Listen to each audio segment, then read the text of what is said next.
Welcome to the Atlanta Men's Workshop Speaker and Workshop Recordings. Atlanta Men's Workshop is held every spring and fall at the Rock Eagle 4-H campus in Eatonton, Georgia. That's just about an hour east of Atlanta, Georgia. Please visit our website at atlantamensworkshop.com or see the link below to find dates and details to join us. Partial scholarships are available to those in need.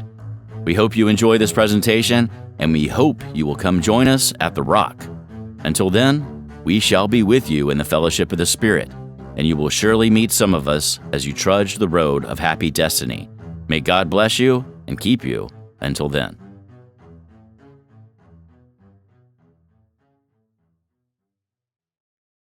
Hey everybody, Jeff Yarber again, alcoholic.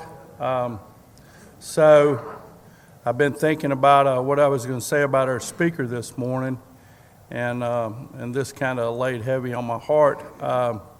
In the spring of 1999, I think I was about 8 months dry, and I came to the workshop, and my buddy Alan Swan brought me down here, and man, I had held out something in my fifth step, sharing that I never wanted no one to know, and I thought I'd go on out of here with that. And I found a man here at this workshop that had something even worse. And we talked for several hours out up under a bush up there. Well, not really under. We talked out there, and man, I logged that down in the back of my brain. I was at the Central Florida Men's Workshop about maybe 2 or 3 years ago, and I was using a fool for a sponsor. My sponsor had died, and I was using a fool for one, and my network, they don't let you do that. The network I have, you have to have a sponsor. And so I asked our speaker this morning, the same guy that I was hanging out in that bush, that I'd logged that memory with, to be my sponsor. And he told me he would sponsor me if I'd sponsor him, and we could be like two other legends that used to come down here, and it's been an honor, and I hope he's the last sponsor I ever have to have. I give you my brother Art.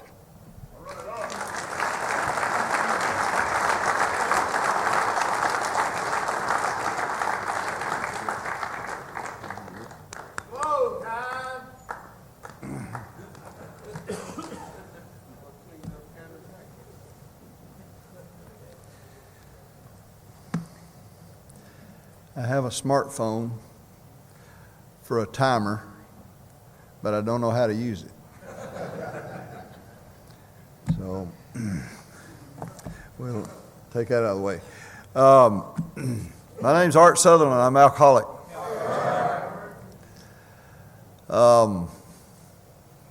Wow. Yes. Mine and Jeff's relationship is such as it is because of two that showed me how to do that. Jimmy C. is no longer with us, Jimmy Connor, and Randy Parsons. Everywhere you saw them together. And I'm honored to be in the sponsor-sponsee relationship on both sides with Jeff. You help me a lot on a regular basis. And so we call this Sunday morning talk the spiritual talk. I don't know why they chose me, but we're going to talk about God, unfortunately for some, and maybe not unfortunately for most of us. When I first got here and saw God, I didn't need any of that. I was raised in the church from the beginning, and I already knew all I needed to know about God. And y'all will hear a lot more about that in a minute. But every speaker that I've heard, including the workshops, but every speaker that's walked behind this podium this week has talked about God extensively. The message of a power greater than us that can help us stay sober has already been delivered. And I hope you've heard it. Man, it has been one of the very best workshops I've ever been at. Everything that's happened this weekend has really touched me, and we'll talk a lot about that probably over the next few minutes. My sobriety date's January the 20th, 1998, and I immediately that time happened up to a meeting where I asked a man to sponsor me that I still call him my sponsor. Bill, you helped me a lot more than I talked to you on the phone, and I appreciate you. Bill took me through the steps, and y'all will hear that part in my story this morning a little bit, and it's been a journey for a minute that I live the life today that I never dreamed I could live. And we'll talk a lot more about that. But Matt, Lewis, and Tom, and Jack, and James, and every other person that spoke in a workshop that I happen to be sitting in has influenced me this weekend. So thank you all. And I really appreciate it. And we've already mentioned everybody that's worked on the committee. The one thing I'd like to carry one step further, Alan, is if you're here with a yellow ribbon or a green ribbon or a white ribbon, it doesn't matter. The fact that you're at this workshop, you're doing service work. You're helping me. So I'm glad you're here. Every one of you, I'm glad you're here. I wanted to say something else too. There's a man been of service here on the committee and at the workshop. I've known Terry P. as long as I've been coming to the workshop. And I saw something yesterday, and Terry, I didn't know I was going to tell this. I don't know if you're in the room or not, but when you go through the line at the cafeteria, there's a man standing there with a card, counting, swiping through. And Terry's there every time. I mean, every time, every meal, Terry's there. Well, he handed it off yesterday, and Terry was walking around like this. He had his hands. He didn't know what to do with them. It was awesome, man. He had passed it on for a little while yesterday for somebody else to be of service. First thing that caught my eye, he was actually sitting down eating. I'd never saw Terry P. eat at the Atlanta Men's Workshop. But there he was eating. And then I saw him a little later walking around holding his hands. He didn't know what to do. Now that's what I call service. That was an amazing sight to me. That's one of the highlights of my weekend. So I could make this real short. And this has been bouncing around in my head. The way the book tells us, if we read how it works, you know how it works. Every time we read at a meeting how it works, it tells our stories disclosed in a general way. When we used to be. So what I was like is I was bat crazy out there, and I was doing everything I could do to run me and anybody associated with me off a cliff. So here it goes. I was crazy as a loon out there, a full-blown alcoholic but wouldn't admit it, deny it, admit it in my eye, I would deny it. I'm not an alcoholic. What's this? I'll quit for 30 days. So I did that a whole bunch of times. But then I came in here. I came in here with my hand out. I was desperate. I wanted something, but I didn't know what I wanted. I wanted the monkey off my back is the first thing I wanted, but I was holding my hand out. I came at y'all with my hand out. And Bill, when you taught me to put my hand back and open my ears, listen, follow a few simple suggestions. The next time I was able to put my hand out, I was still sober, and it was to help somebody. And my life's been different ever since. So that's the three things, you know. What I was like, what happened, what I'm like today. Hey, that's all I got. There, thank you. In January of 1998, I was at my wit's end. There's a lot of stuff that's outside issues in my story, and I'll be as respectful and brief as I can as I talk about that, but you got to hear a little bit about that.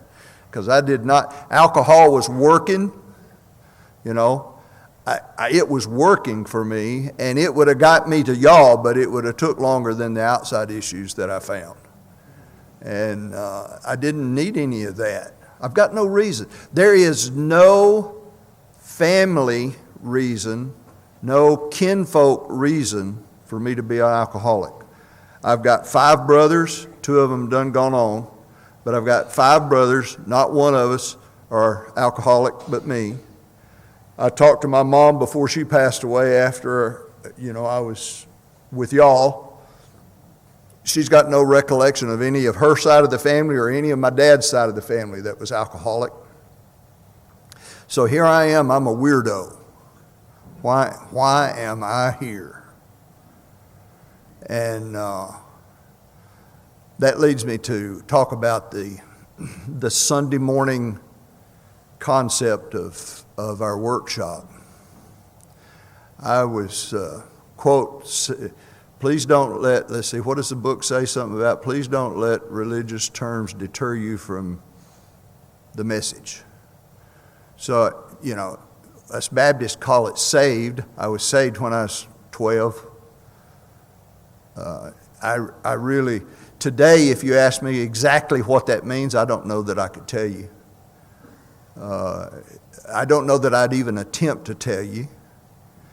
And please don't hear anything I say being derogatory or mean-spirited toward the organized religion. I went through that in my journey, and some of y'all have probably heard me talk very mean-spirited. I used to tell this. I used to tell the story, share the story of the letter of excommunication I got when they learned I was drinking from the church. They were perfectly justified in doing that. That was one of the rules. And I knew that rule when I joined that church. I had no business staying. This is what was crazy to me. I drank and didn't think about breaking the rules. I drank and drug and didn't think about breaking the rules. But I knew about the rule. It just never occurred to me that I ought to do something respectful, like respect those rules and withdraw my membership from that organization. If I'm not going to abide by the rules, get out. You know, that's pretty simple. I understand that today, but I didn't then. And I would tell y'all that story about them excommunicating me and stir up an anger for organized religion. And please don't ever hear me say anything disrespectful. Bill showed me that black part in the book where it says, be quick to see, where the medical profession and the organized religion profession can help. And they've been tremendous help to me, both of those organizations. So anyway, there's no reason for me to be an alcoholic. I don't understand it. I was out of sorts mostly because the church that I grew up in North Alabama was, they were very strict in their doctrinal teaching. And let me say this too, that I learned perhaps something that they wasn't even teaching. Maybe they weren't teaching what I was learning, but I learned that there wasn't any other church on the face of the earth but that church in Eddy, Alabama that had it right, that had the message right.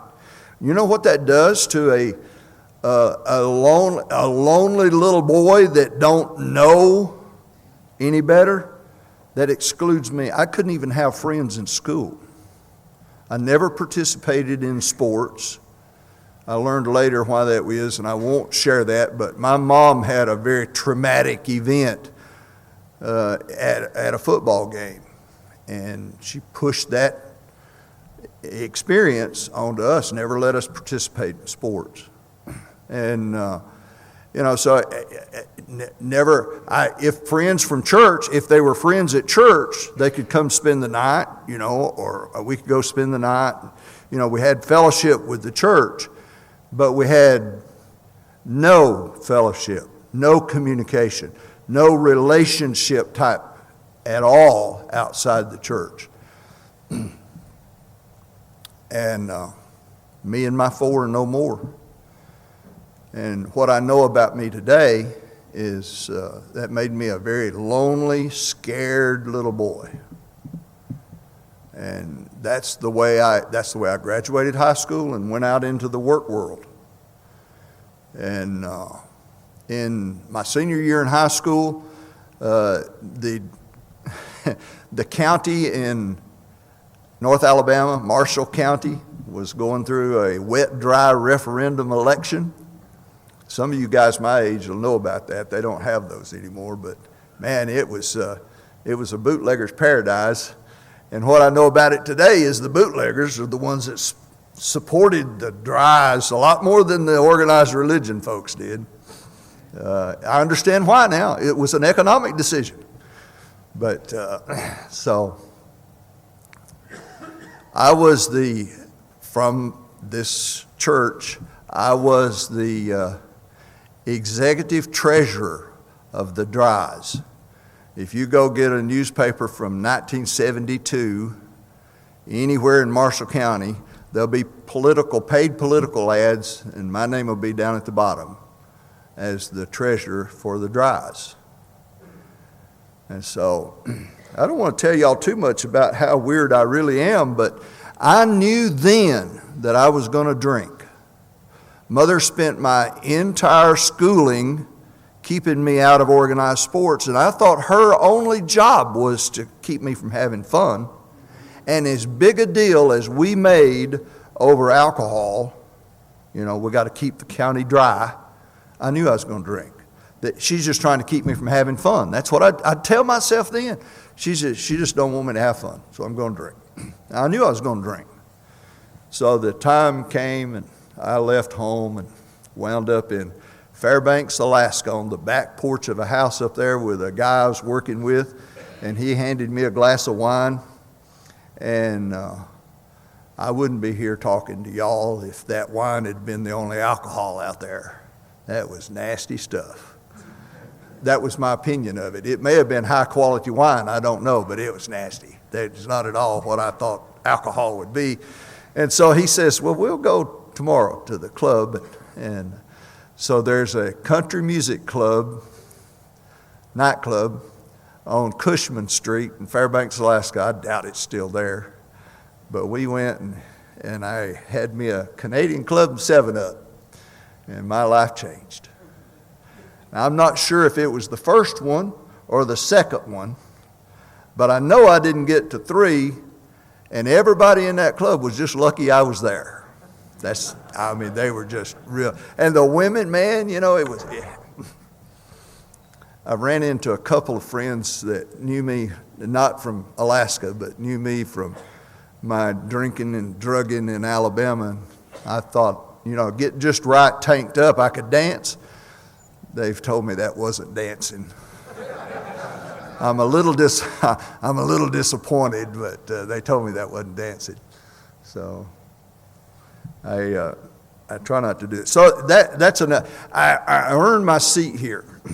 I'm in sales, was in sales. I'm not anymore. Was in sales, and I landed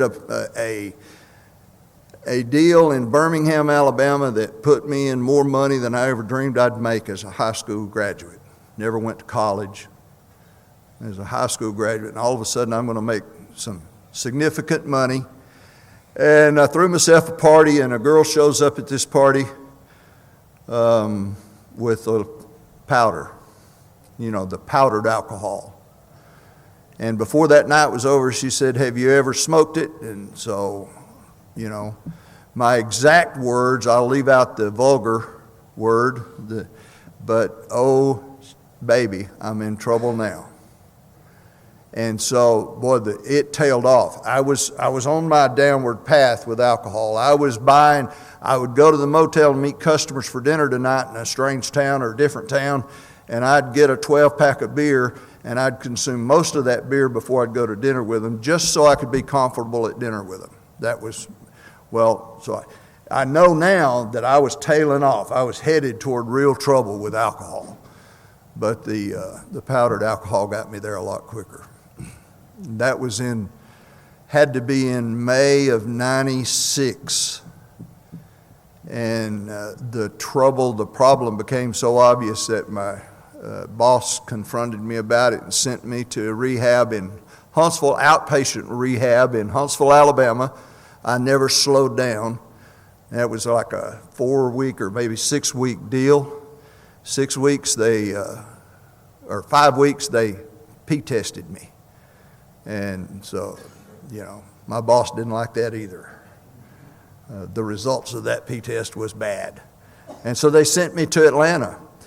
It turns out that this treatment center in Atlanta, MAR, had an alumni member that was running that outpatient program in Huntsville that I flunked out of. And so I wound up at MAR and thought my life was over. But I signed on to it. I mean, okay, if it's God, then I can do this. And I'd sit in group at MAR, and I'd amen Ewell Hardman's share. He'd be leading the group, and I'd be over there amening like some, good Baptist would do. And then I left a 90-day program at 88 days with their blessing. And I told everybody, I still tell it today, they realized how good I was doing, and they let me go at 88 days out of a 90-day program. I was doing really good. It turned out I wasn't doing anything. The guy that was my sponsor on the meeting sheet that I signed didn't know he was my sponsor. That don't work. It didn't work for me. I bet it don't work for any of y'all either. I wouldn't recommend trying that. It didn't work. So anyway, pretty quickly, I stayed, I got to tell this.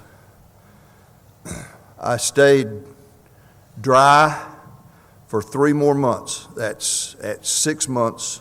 No, 6 more months. At 9 months, I go to my little AA meeting there in Arab, Alabama, to pick up my 9-month chip. They did not have a 9-month chip. They offered me a yellow chip and a red chip, and it's a 6-month and a 90-day chip. And that, and today that's funny as all get out, man. And I would take it today. That'd be awesome. But it hurt my feelings. And so I went and relapsed promptly after that. And then in January '98, I came back to MAR, and I was beat. I was as near dead as I thought I could be, desperate. And Doug says, "What can we do for you that we didn't do for you before?" They weren't a fan of repeat customers unless they had a good reason to. And so he somehow saw some good reason to help me and put me on the right path.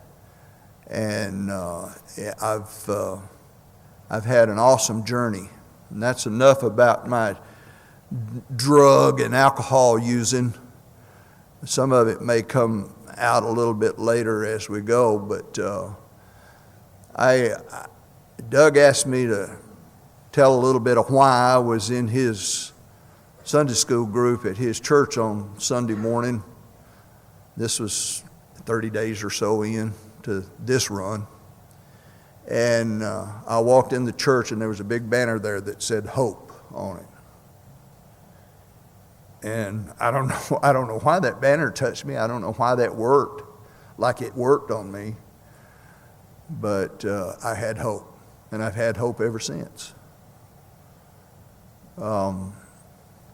So I my journey toward, and boy, I've relived this here this week, and it's intimidating being behind this podium because I know who's been here before. And so I hope that the men in this room can hear the message from the podium today that I heard. My first rock, it was probably my second rock. There was a guy named J.P. McNally from Richmond, Virginia, spoke on Sunday morning. And his experience on his relationship to God was, I wanted that. I wanted a relationship like he had with God. And he and I have stayed in touch over the years a lot. I hadn't talked to him in several years, but for that next 10 years or so, we stayed in touch all the time. But that's the rock where, Bill, you suggested I go walk with this priest along the lake out here. I'm walking with a Catholic priest. Anybody know anything much about the me for and no more Baptist religion? We don't hang out with Catholics, you know. In fact, it'd be probably appropriate for me to say now, when I got here, if you weren't me, you couldn't help me. I had painted my world so narrow, I couldn't get any help from a black person. I couldn't get any help from a gay person. I couldn't get any help from a female. I couldn't get any help. Unless your name was Art, you couldn't help me.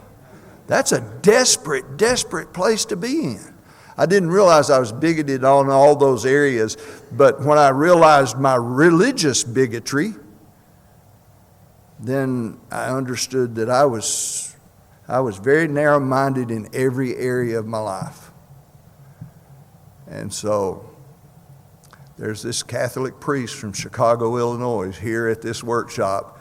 And so on suggestion, we walk around the lake over here he's talking to me about God. And I said, I don't understand, because I knew the scripture. The Bible says sins of the fathers will be visited to the children to the third and fourth generation. That's the King James Version of the Bible, and it's almost a direct quote. Well, I knew that. And I couldn't figure out, because I'd asked Mom, I looked at my brothers, none of it. I'm the only friggin' alcoholic in the bunch. How did that happen? And so my dear friend, Catholic priest, puts his arm around me. He said, do you know what that means? Well, yeah, I think I do. I think I'm in trouble. And I don't know why. He says, no. What that means is, unless something like Alcoholics Anonymous interrupts the process, it's bound to repeat itself. It just repeats itself. That's not God punishing us. It's God stating the facts of what will happen. Unless something interrupts my pattern, I'm going to hand it to my kids. That's how I learned my behavior. Well, I still don't understand how I became an alcoholic, except that me for no more, I learned at church. I don't know that's what they taught, but that's what I learned. Put me in a position of very loneliness. I was set up to where alcohol answered all my problems, because I didn't think I measured up. I didn't think I could be friends with nobody, because that's just the way, that's what I learned. And so I hope, given what y'all have given me, I hope I'm able to interrupt the pattern. I believe I am, except when I look at my kids, I don't know whether they're headed the right path or not. Sometimes you wonder, you know. Anybody in here a parent that wonders about which direction their kids are headed? It works that way for me too. So anyway, Bill started me on the steps right away. I mean, man, and then I'll never forget it. We did the fifth step at his house, and he said, now tonight when you go to that meeting, they ask anyone here able to sponsor, you raise your hand. Wait a minute, Bill, I ain't done with the steps. You're done more than the next guy. Raise your hand. And so he had me raising my, and then the other message he told me, he says, just because you raise your hand don't mean you're going to sponsor somebody. The rest of that's up to God. You just do the work. Raise your hand. You do the work. Then when somebody comes and asks you to sponsor them, get busy. It'll be time. And so that's what happened. And I've had just a hell of a ride. So now then, I want to talk more about my relationship with God today, and what y'all. I've talked a little bit about, and I term it religious bigotry. And bigotry is a strong word. I don't mean it to be offensive. But I felt like if you didn't belong to that little Baptist church, if you weren't part of the teachings and raising of that little Baptist church in North Alabama, Arab, Alabama, then, you don't talk to me about religion. You don't know it. And wow, so the message of hope and peace that I got about this struggle I was having with my religious upbringing was given to me by a Catholic priest with his arm around me.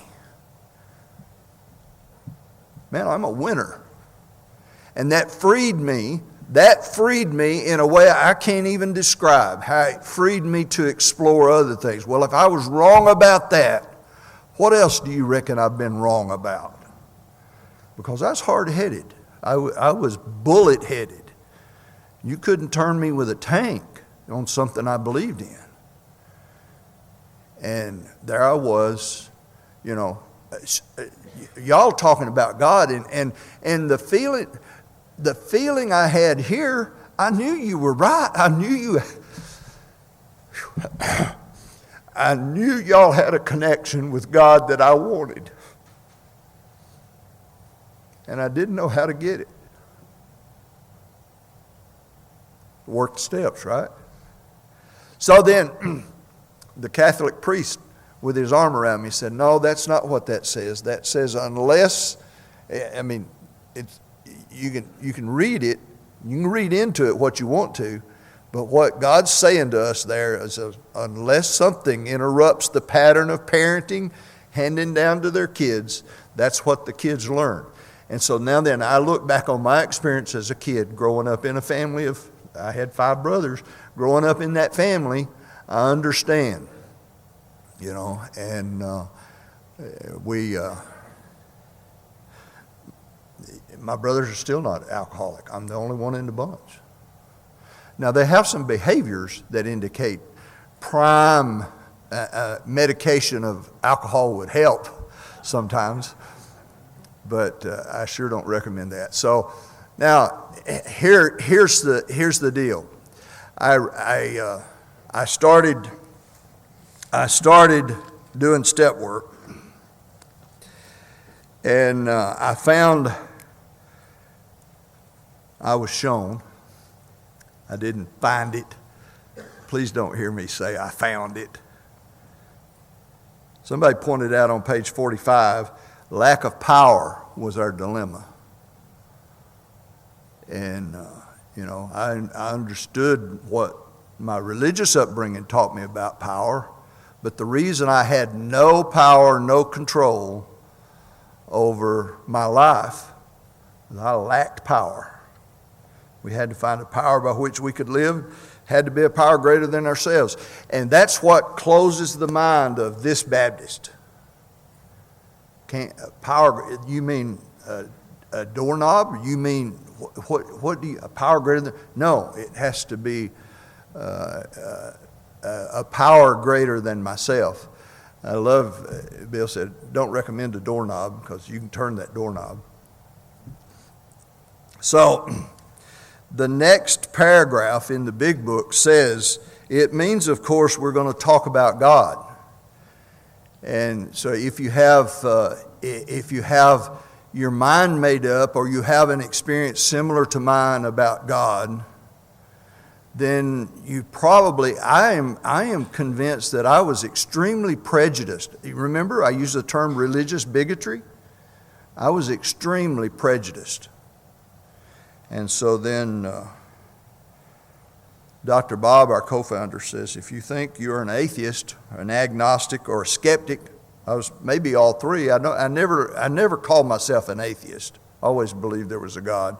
I didn't believe he cared about me, so that kind of makes me an agnostic.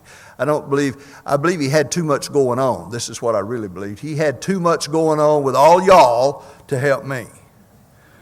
And so once I said that in a meeting in Houston, Texas, and a dear friend of mine from that time on, every time he'd talk about God and praying or anything in the meeting, he said, if you need to pray, and we all do, get busy early, because Art ties up the phone lines to God every day. But that's the way, that's kind of, I guess I was a skeptic and an agnostic. But then in that very sentence, he says intellectual pride.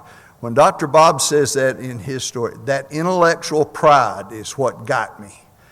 Because, I don't know that I'm a skeptic. I don't know that I'm agnostic. I know I'm not atheist. Don't believe I ever have been. But man, I suffer from intellectual pride. Probably still do today. Y'all helped me keep that in check tremendously. But what I found too was, we found on page 46, it says, we found that God does not make too hard terms with those who seek him. So it's important to seek him, not label him. So as I journeyed through the steps, I became more and more comfortable with the concept of God as we understand him. And when the Catholic priest got finished with me, I was completely okay with understanding that I am responsible for my behavior. God may reward me accordingly. He has that right as my higher power. But he much prefers, as any good dad would, to grace me with grace. And that's where I stand today. So, I love how the book says if we have intellectual pride or any other thing that keeps us from approaching to the God of our understanding, we work with somebody to lay it aside, receive. Somebody said it here this weekend already. Just be available for the light of God, the light of that power that we talk about in Alcoholics Anonymous to shine on us. Just be available to let that light shine on you. It's no telling. I have no idea where I'm going on my journey. I'm on a journey. I'm not looking for a destination. I have no idea what's in my future. I've got some plans, but there is no telling what God's going to do with me as long as I'm willing to be part of the work. I've got 4 or 5 sponsees in this. I think I've got more sponsees in this workshop than I've ever brought to the workshop at any given time. And I love that. It helps me stay functioning. It helps me stay out of me. That's a big deal. That's a big deal. So I want to tell a couple of experiences with the rock. And it'll kind of tie into one of them sponsees being here. Work, after I got sober, employment sent me to Houston, Texas. And it's a long way from Houston to here, but I made it here several times, and I was on a plane, or had the ticket getting on a plane to come here again, and they called and said, your mom's not going to make it. If you want to see her, you better come. So I had a new sponsee. He was coming to the Atlanta Men's Workshop for his first workshop, and from Houston, and he just celebrated the heck out of my mama being at death's door, me having to go to Huntsville, because he thought he wouldn't have to come. And so, no, guess what happened? I picked up the phone. I called one of y'all. One of y'all met him at the airport in Atlanta. You brought him out here. You treated him like he was guest speaker. You hear about hosting speakers? I mean, you treat him the whole weekend that way. I mean, he still talks about it. One of the most awesome experiences you could imagine. Took him back to the airport on Sunday, sit at the gate with him until his plane got boarded. I think maybe Jeff had decided we need to get him sent back to Texas, so I'm going to stay here and make sure he gets on the plane.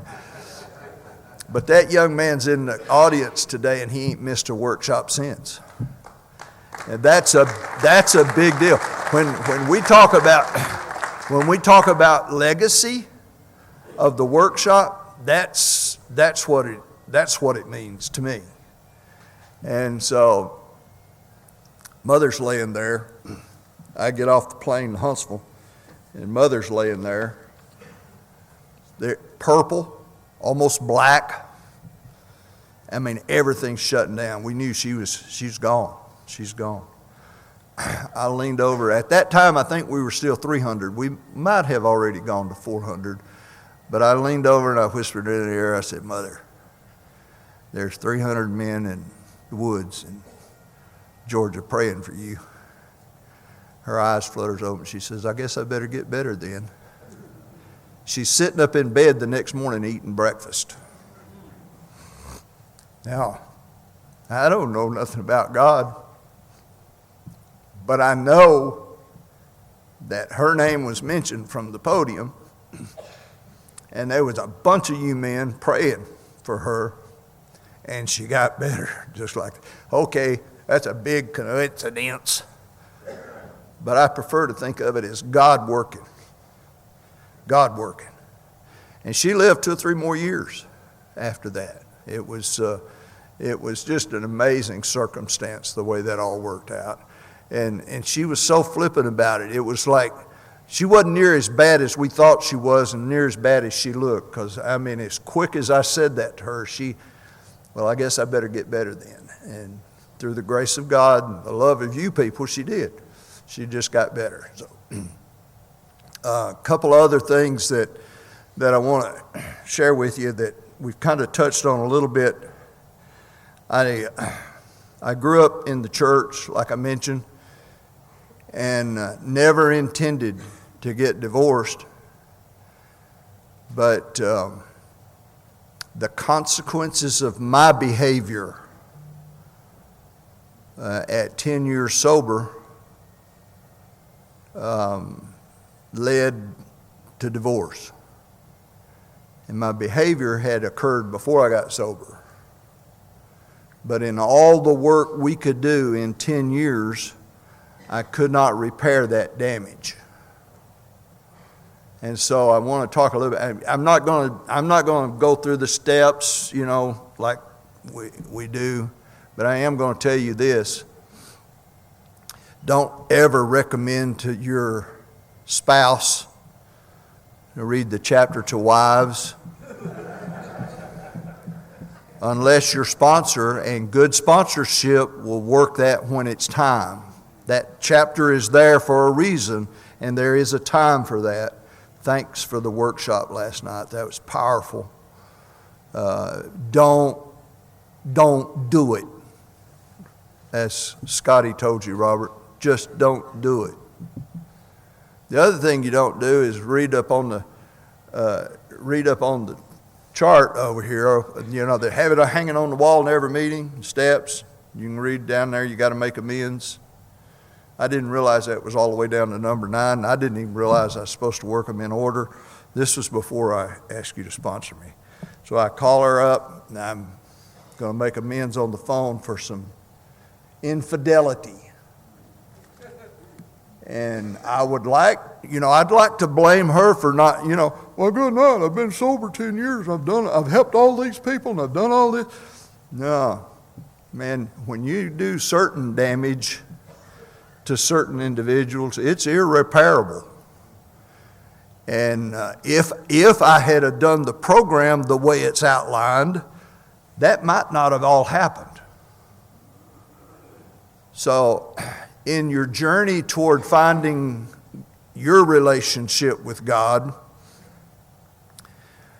I can't say it any other way. Follow suggestions. Get a competent sponsor. and do the work as He guides you through. Pray a lot. So then one other thing. One of the behaviors that my wife could never get over, I'd been on a run for a couple of days and hadn't called, hadn't talked to her. And we were still living in Alaska. And she come out looking for me and found me in the parking lot of a strip club. And she was just barely pregnant. We knew she was pregnant. Was going to have our first child. And the stress, I take full responsibility, the stress that I put on that marriage at that moment, she miscarried that evening, that night. And we lost our first baby. Now then, since then, in an effort to smooth my feathers, make me not feel so bad or whatever, I've told myself several times, well, there've been a lot of people miscarriage their first baby. There've been a lot of people lose a baby like that. But there've not been a lot of people that put that kind of stress on the relationship. So I've struggled, and that's part of the reason why I had no interest in getting sober. I was going to die drunk because I'd killed my firstborn son. She said, I don't know, I have no idea. But she said she was sure it was a boy. So my behavior had caused that. Then after a few years of sobriety, journeying down this road, my youngest daughter gets pregnant. And me being a good Baptist, she's not married, so that was stressful enough, And but she came to me and my now ex-wife and asked us, the ultrasound indicates it's a boy. Can I name him what y'all are going to name your son? And of course, that was such an honor. And so, not because of drugs and alcohol. My daughter suffers from several other things, but not drugs or alcohol. But she's not been in that boy's life, but he's turning 20 in June, and he's lived in my house under my roof, and my pitiful guidance sometimes, but my guidance for 12 of those 20 years, and his name's Elijah. And that's the name we had chosen for our boy. And I have felt like strongly that God gave me the second opportunity to raise a boy named Elijah. And we've had our ups and downs. He ain't raised yet, but he's not subject to the bigotry that I experienced. And please hear me again, as I mentioned bigotry, it wasn't what I was taught as much as it was what I learned. Please hear that. God's been really good to me. So let me say this, and I'm done. But I want you to know that 27 years ago, I had no idea what I was in for. I had no idea. I knew I needed the monkey off my back. Everything that I counted dear to me was gone unless I could function without drugs and alcohol. And so I came in here unwilling, undisciplined, and broken. And when you learn the nursery rhyme Humpty Dumpty can be put back together again, y'all. That's what y'all done for me. And so, I am a productive member of society, and I am not a saint. I don't do anything as well as I could, but I'm not dead yet. I've got another opportunity today to do better, and this is my goal. I want to do a little better today than I did yesterday. And I can leave little out. I just want to be a better man today. I want to be a better husband today. I want to be a better father, a better grandfather, a better fellow member of Alcoholics Anonymous today than I was yesterday. And that's worked really well for me because of good sponsorship, the fellowship, the program, and, God, as we talk about here on Sunday morning. And I still think we've got to change this from the spiritual talk on Sunday morning, because every speaker out here has talked about God, and it's been so spiritual. It's been an awesome weekend for me, guys, and I am honored to be behind here. I'm grateful for the request that the committee asking me. Thank you for everything. And I usually do this, but I don't think I did.